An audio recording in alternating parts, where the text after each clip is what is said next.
next gentleman, originally from New Orleans.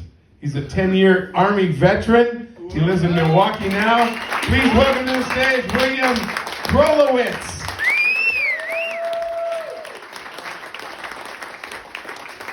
Who's going for Tim, y'all? This is a great crowd. I did a show recently. They had a lady sitting up front. She was drunk, and she had a very short skirt on, and she was sitting kind of sloppy. I did not want to get distracted, so I told on myself. I said, I apologize, ma'am. I accidentally saw your purple panties with the green polka dots. And she said, I'm not wearing any panties. I'm like, whoa. You need to go to urgent care, and somebody needs to burn that chair, seriously. And ladies, if you come into a comedy show, please wear panties because some of y'all tinkle when you laugh. And I'm going to try to tickle the piss out of you. Speaking of panties, there's a lady that lives in my building. She is a 10. Beautiful, gorgeous. I'm going in the laundry room. She's coming out. As I'm taking my clothes out of the dryer, I see that she had dropped a pair of her panties on the floor in front of the washing machine. The panties of a 10 on the floor. The dirty panties of a 10, y'all. No, I did not pick them up and sniff them. There were cameras in the laundry room. I picked up her panties and I put them in the washing machine. Then I went back to my apartment and I sniffed my fingers like a gentleman. I am a gentleman. That's right. Put your feet up. I'll give you a foot rub. I'll even clip your toenails. Might as well. Your feet are going to end up in my mouth later, and I don't want nothing snagging me on my lip. Took it too far? Oh boy, we're going further than that. My name is William. I like the name William. I met a guy recently. I introduced myself, and he said, nice to meet you, Bill. I said, actually, I prefer William or Will. And he paused for a minute. He goes, well, you know what? I'm going to go ahead and call you Bill. Well, I'm going to go ahead and call you Richard because you're kind of being a dick. It's William. Ladies, it's Will. Yum. That's right, ladies. Just got the new glasses. These thick-ass lenses make my brown eyes pop. Hashtag glaucoma. I have glaucoma, y'all. I've been wearing glasses since I'm 8 years old. When I found out I had to wear glasses, my mother got mad at me. I would get blamed for all my afflictions. It's like, he needs glasses. That's because you sit too close to the television. He needs braces. I told you not to chew like that. He has asthma. Oh, he's just too lazy to breathe. No, Mom, it's because you smoked all through the pregnancy. She did. She smoked all through the pregnancy. She's like, we didn't know it was bad. 4 to 5 doctors recommended smoking to expectant mothers to calm their nerves, relax, have a glass of wine. And that's why I was born with asthma and a hangover. Welcome to the world. I'm the youngest of 7. 7, and people say, oh, the baby. You must have been spoiled. No, not in my family. In my family, the youngest got their ass kicked by everybody in that house. The only time I ever got hugged was when it was part of a takedown. Brutal. I have an older sister, 5 years older than me. 5 years is a big, when you're a little kid and she's 5 years older, I had to take whatever crap she gave me. And she used to always go up, sneak up on me and smudge my lens. Just smudge my lens just to annoy me. And then finally I got bigger and I thought, okay, I'm not going to take this anymore. She smudged my lens and I reached out and I smudged hers and she freaked out because she was wearing contact lenses. But over the years, large families become smaller.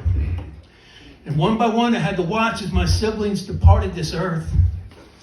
And as of last October, I lost my last remaining sibling. I win! I win! The cheese stands alone.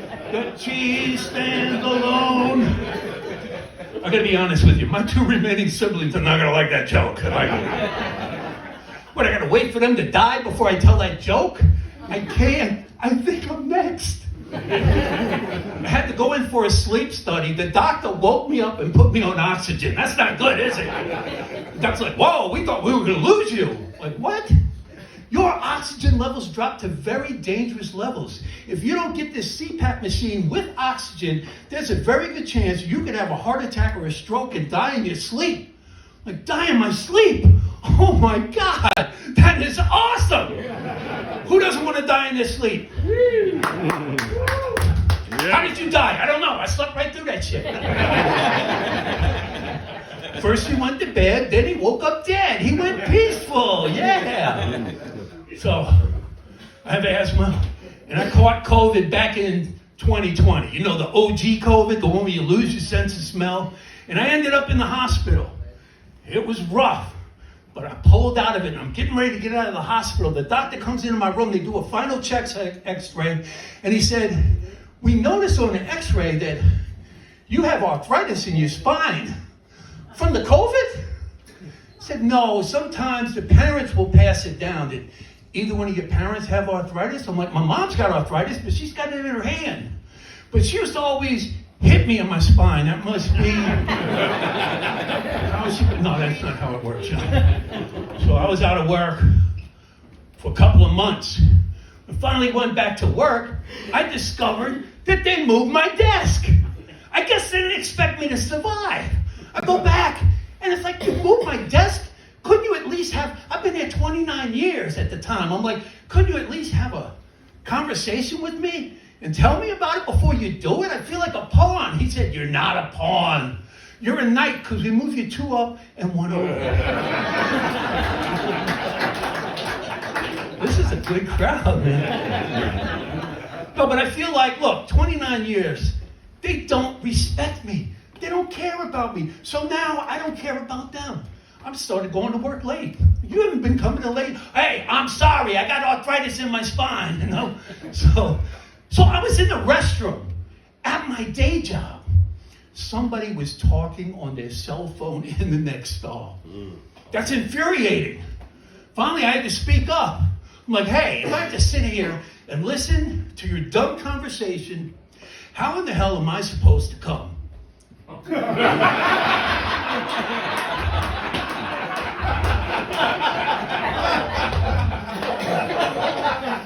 My break's almost over. I'm trying to concentrate. Will you please shut the hell up? Or say something sexy? To which they replied, will you please leave the ladies' room? No. Come on, it's a joke, and I can't jerk at work. I got arthritis in my spine, y'all. Come on. But I don't need to be in the ladies' room to hear all their personal business because they put it out all over the department. They had a spa day. And they were talking about who got waxed, who got the Brazilian, who got everything all taken off. I should not know that information in the workplace because I am going to use it against you at a later date. Like in the summertime, when you're complaining about the air conditioner. Oh, turn down the air conditioner. I'm cold. You're cold because you got no hair on your vagina. The good Lord put that there for a reason, to keep you warm. That's why it's called a muff.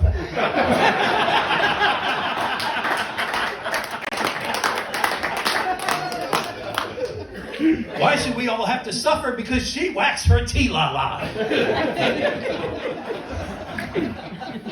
T-la-la is Cajun French for twat. Don't be offended, y'all. Twat's not a bad word. It means 3 in French.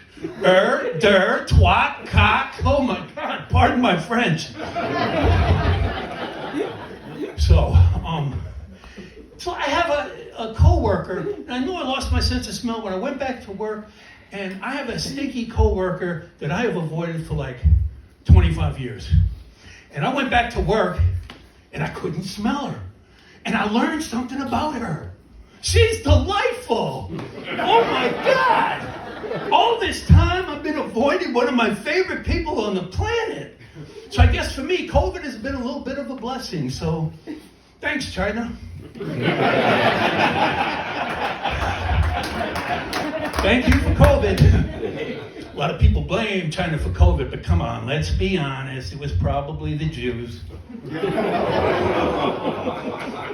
Some of y'all got it. Come on, I'm just funning. So I have 2 grown sons, and I was in the Army. Well, let me tell you something. I was in the Army for like 10 years, and I got a divorce in the Army, and I had 2 children that I met when I was down in New Orleans. That I met a Wisconsin girl, and she talked me into moving up here 30 years ago. I've been up here ever since. Me and that girl, we broke up after 1 year. Nice girl, I can't say anything bad about her, but she wanted to argue all the time. I don't like arguing, especially in public. We're in the mall, and she's like, here, hold my purse. Like, I'm not gonna carry your purse. It's like, what, are you not man enough to carry a purse? I'm like, that's a black bag and I'm wearing brown shoes. I'll look like an idiot. I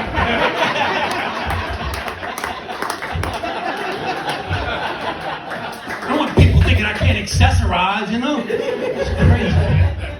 I'm the youngest of 7. You know I had to carry my mama's purse, man. All the time. My mom had a huge purse. It looked like luggage. It wouldn't even be carry-on. It wouldn't fit. It was too big. Because we needed 7 kids. We needed that purse to sneak in snacks at the movies. My mom's purse held a 2-liter Coke, cups, plates, a bucket of chicken, popcorn. And any time I went with my mom, I'd have to carry her purse. We went to a jazz festival in New Orleans. I must have been about 17, 18 years old. And there was a group of us there. And I said to my older brother, I saw these 2 girls, and they're laying on a blanket, but they're laying on their stomach, and they're wearing loose tank tops, and you can see right down their shirt. And so I tell my brother, don't look now. He turns and looks. My mom catches us. And you know what she did? She ratted us out to the girls. Oh my God, she went up to the girl and she said, excuse me, they're looking at your boobies. The girl said, did you get a good look? I'm like, no. So she goes, here, and she pulled her top down and showed me her titties. It's New Orleans, you know? My mom called her a slut and slugged her, and then they started fighting. They were fiercely fighting, and next thing I know, I saw a pair of titties I never wanted to see.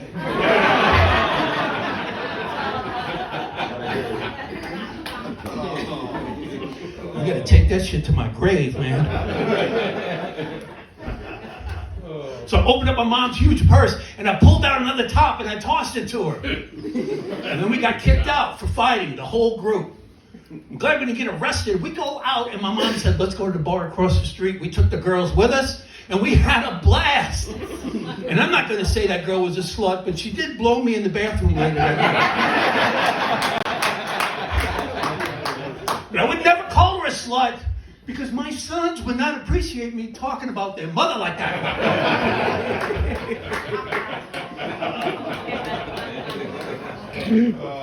I didn't marry that girl. I got married when I was in the Army. And I met this girl. And it was so romantic. We were both in the Army, stationed in Georgia, and we eloped without meeting each other's families. Big mistake. I did not realize I had married a girl who was from New Jersey. Italian, Sicilian girl from New Jersey. I was shocked. My ex-wife's maiden name was Williams. What the hell kind of Sicilian family has the last name of Williams? The kind that's in the witness protection program. So not only are they mobsters, but they're all a bunch of freaking rats. My ex-wife Victoria and her brothers, Sal and Tony Williams.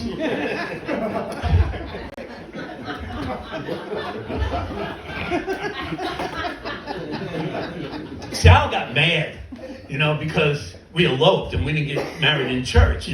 These people might be cold-blooded killers, but they're really good Catholics. He said to me, how did you meet my sister? I said, it's an interesting story, Sal. I met your sister in the Army. Your sister was in my unit. Next thing I know, my unit was in your sister.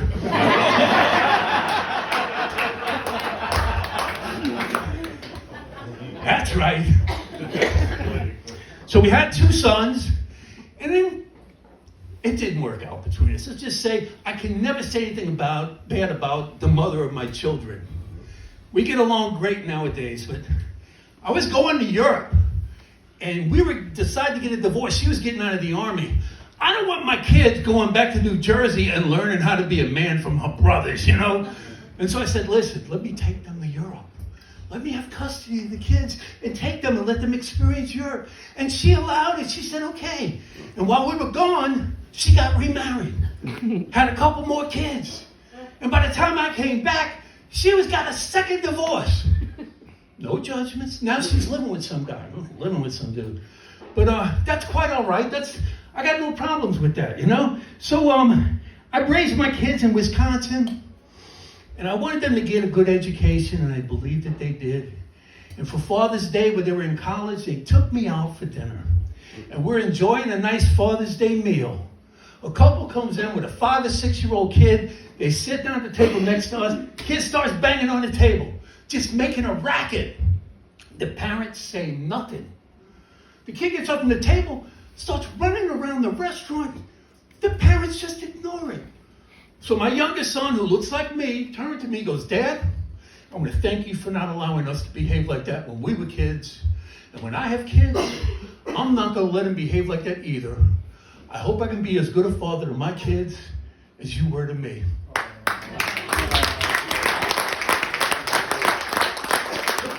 I was touched. I thought I was going to get emotional, so I reached out and I gave him a little smack in the head. I said, get your elbows off the damn table. Then I stuck my foot out and I tripped that little bastard as he ran by. Because it takes a village.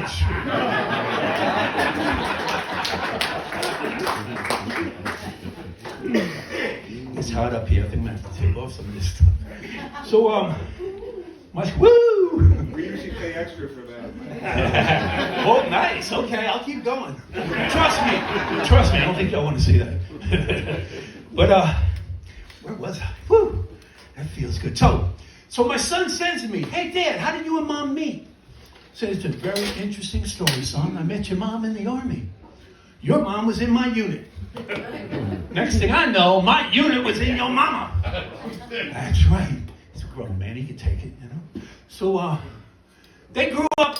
They became men, and they're doing really well. I didn't expect a lot. I just said, don't be an asshole. Don't be a racist, and don't be an asshole. And I think they're great guys, you know?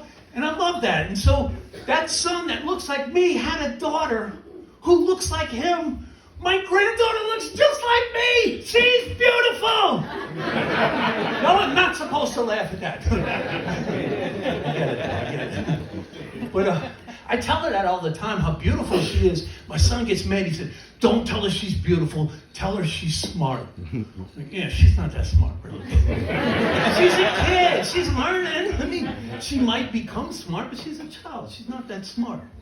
So I always send my grandchildren, I have 3 now, I send them Valentines for Valentine's Day. I always like to do that. So my son said to me, listen, last year he said, don't send them any more candy. They get enough candy. It's okay. So I sent my oldest granddaughter a book on how to write cursive. She was in 5th grade. They're not teaching cursive in school. Are they staying here? So she doesn't know how to write cursive. So I got her the book on how to write cursive. And like, well, let me tell you, as soon as the baby was born, my ex-wife calls me up. She goes, what do you want the baby to call you? I said, I don't know. I haven't even thought of it. She's just born. Well, my man is Pawpaw. What? I didn't know there was such a thing as grandpa jealousy, you know, but like, y'all aren't even married. He's not related to her in any way. Well, I cleared it through our son. My man is Pawpaw. Like, you know, there's a lot of pawpaws from Louisiana, you know? And I hadn't thought about it. So, like, I called my son and said, hey, what if I want to be Pawpaw? He goes, you can be Pawpaw number 2. What? I'm number 2? I'm the poo-poo Pawpaw? He said, that's right, because you're the shit. So I took the name Grampy, which I like. I like Grampy. So she called me up to thank me for the book on how to write cursive. And I said, will you be my Valentine? She's like, no. Why not? Grampy, you didn't send me any candy. Nana and Pawpaw sent me a box of chocolates. I said, let me tell you something, little girl. That is is not your real papa. That is just some dude who's shacking up with Nana. Shacking up means living in sin, and that makes Jesus cry because in the eyes of God, your Nana's a hoe.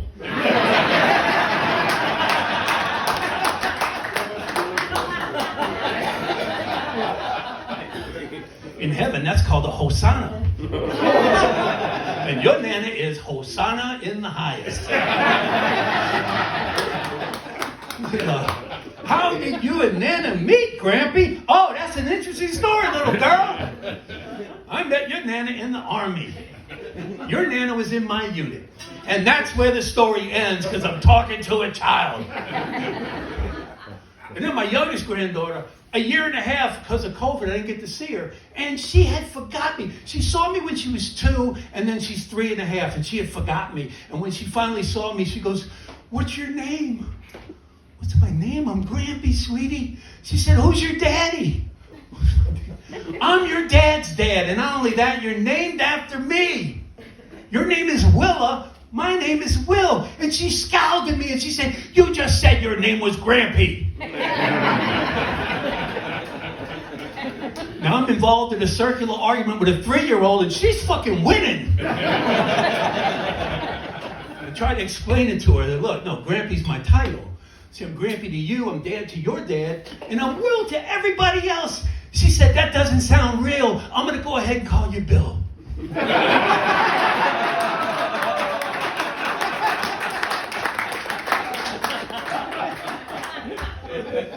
I said, "I'll tell you what's not real, Santa Claus," and I ran away. Come on, it's a joke. I can't run, I got arthritis.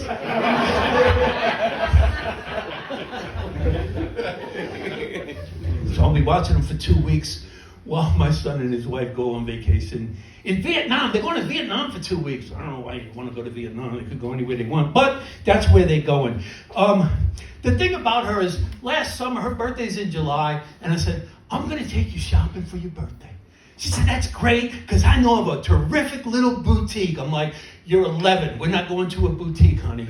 We're going to Kohl's." I got Kohl's cash. I got a Kohl's card. We're going to Kohl's.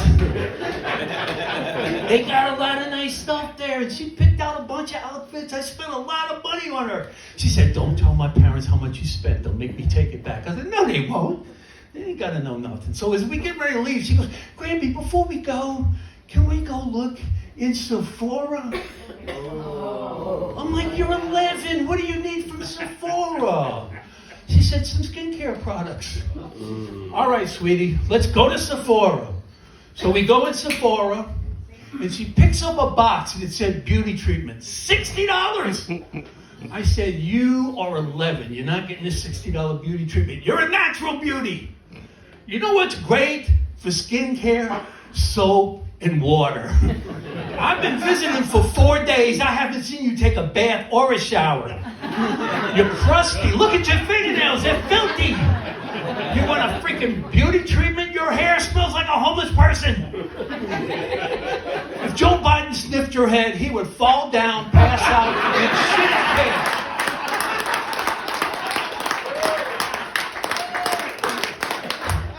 Not a joke.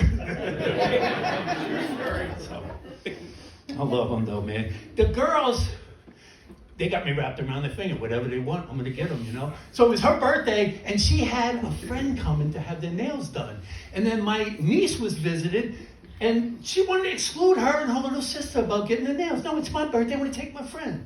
So I said, "Okay, I'll take the girls and get their nails done. Go to a different place, you know." And that worked out fine, you know. I'm going to make things work with them, but like, I spent $80 on a 7-year-old getting her nails done. That's too much, isn't it? That's too much, isn't it? I sat down and I got a pedicure for the first time. Never had a pedicure. Whew! I'm real ticklish. I almost kicked that poor girl. Whew! It's crazy. So you want your children to do better than you. And my sons have better educations than me. And they have better jobs than me. And they turned out really well. The only thing is, I have one son that is a producer for a major news agency in Washington, D.C., where he has been awarded an Emmy. You know what he got? You know what he got the Emmy for? For lying. They're all a bunch of liars, but my son is an award-winning liar. He lied so well that CNN can't call and say, hey, come to CNN and lie for us. What does he do for CNN? I don't know, I watch Fox.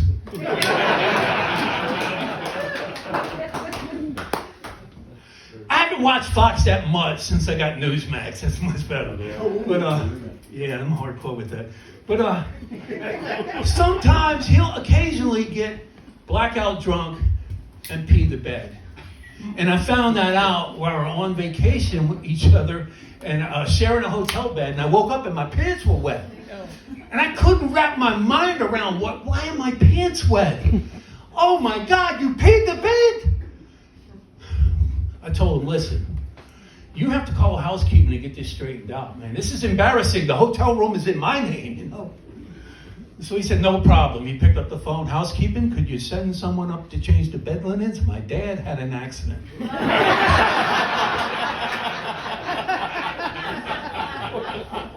Why would you lie? That is a complete lie. I have never once peed the bed on accident. I should have kicked his ass, but that kid plays rugby and works out 5 times a week, and I have arthritis in my spine. And recently contacted me. He got another award. You know what he got? The prestigious Peabody Award. I'm like, oh, you got the Peabody. How ironic. Yeah. You should give me that Peabody to make up for the last Peabody you gave us. Seriously.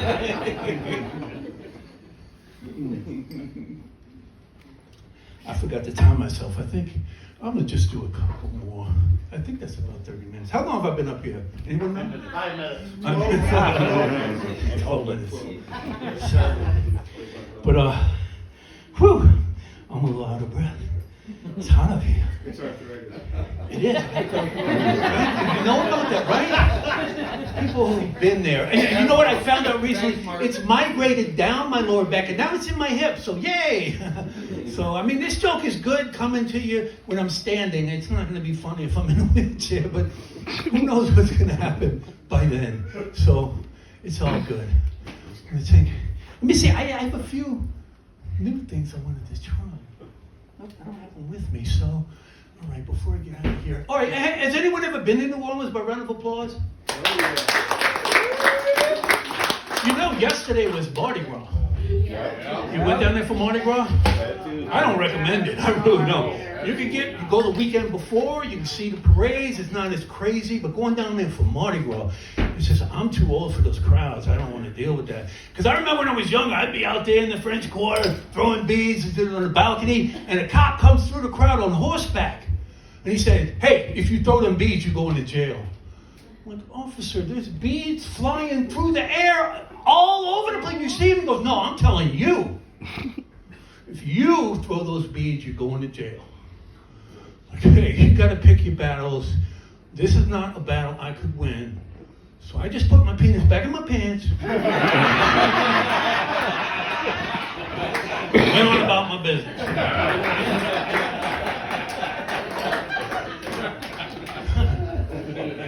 People always ask, what day is Mardi Gras? It moves around. It's just before Ash Wednesday, which is today.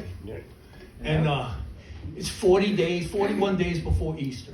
And y'all know how Easter moves around. Y'all remember Easter fell on the 20th of April one year when Easter was on 4/20? That's a day drugs and religion collided. Like, hey, the Lord is risen, twist up. That's a whole different kind of grass in the Easter basket. I nearly OD'd on those marshmallow peaks, you know.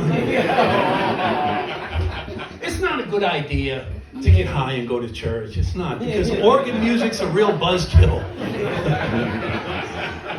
It's finally time to go up for Holy Communion. Your mouth is really dry. Right, Greg? body of Christ spot welded to the roof of my mouth. I'm in the vestibule trying to lap up holy water like a Saint Bernard. I grew up a nice Catholic boy. I did. I grew up a nice Catholic boy. I was also an altar boy. Priest never laid a hand on me. They were all decent guys. You know, the Bible says not to worship idols. But Carrie Underwood, I'll be damned. Jesus, take the wheel, because me and Carrie are climbing in the back. And that is a dream come true for Carrie. Because a nightmare is still technically a dream, right? Yeah, I think I would hesitate to let Jesus take the wheel because, well, I had one bottle of his blood with dinner and I'm not okay to drive. But come on, it's Jesus. Of course he'll get you home safely. But what if he gets pulled over by the police? Come on, who on earth would dare to arrest Jesus? Again. That's as far as I'm going to take it, because I'm still a Catholic boy, still believe it's all done in jest, you know. But like he did do the 5 loaves and the fishes. You remember that miracle with the 5 loaves and fishes? It's like, wow, that was a great miracle, man. 5 loaves and fishes. And you remember when Jesus walked on water? Draw their attention to the sea. They were fishermen, you know. There he is walking on the water. Hey, Jesus, these fish taste like feet. And that's when Jesus started washing feet. Anytime I dig at my religion, it's always done with love, coming from a place of love. And that's how it is with me. So before I get out of here, I have to tell you, my bucket list was to perform in Las Vegas. And I performed in Las Vegas this past year. It was great.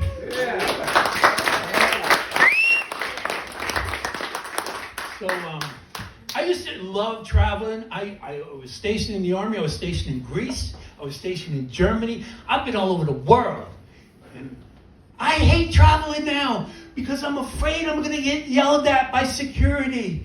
I forgot I had the paper ticket, the boarding pass in my shirt pocket, and the guy gave me a hard time about it. So it's like, okay, so I'm getting ready to go to Vegas. I don't want any more problems. I make sure all my pockets are inside out so I don't forget. I was so focused on my pockets that I forgot to take off my belt. Oh my God. If you go through that x-ray machine with your belt on, they will feel you up in public.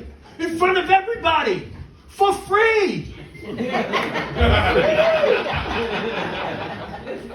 So, they said, you're going to have to wait and talk to a supervisor. They sent me to a room off to the side. I'm sitting there waiting. The supervisor comes in. He goes, you the guy that went through the x-ray machine with your belt on? I said, yes, I am. He said, well, we noticed on the x-ray that you have arthritis in your spine. And you might want to get that shit checked out. Like, my son told me, he goes, come on, Dad, the arthritis in your spine, you're kind of beating a dead horse. I'm like, how dare you? I would never beat a horse alive or dead because I have arthritis in my spine. Thank you very much, guys. You guys have been awesome.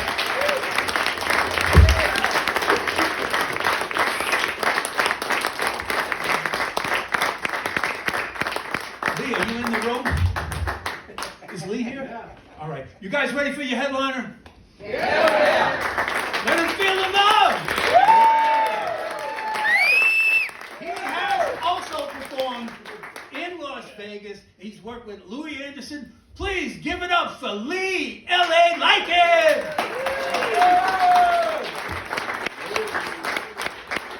Hey, keep it going for William. One more time for William, right?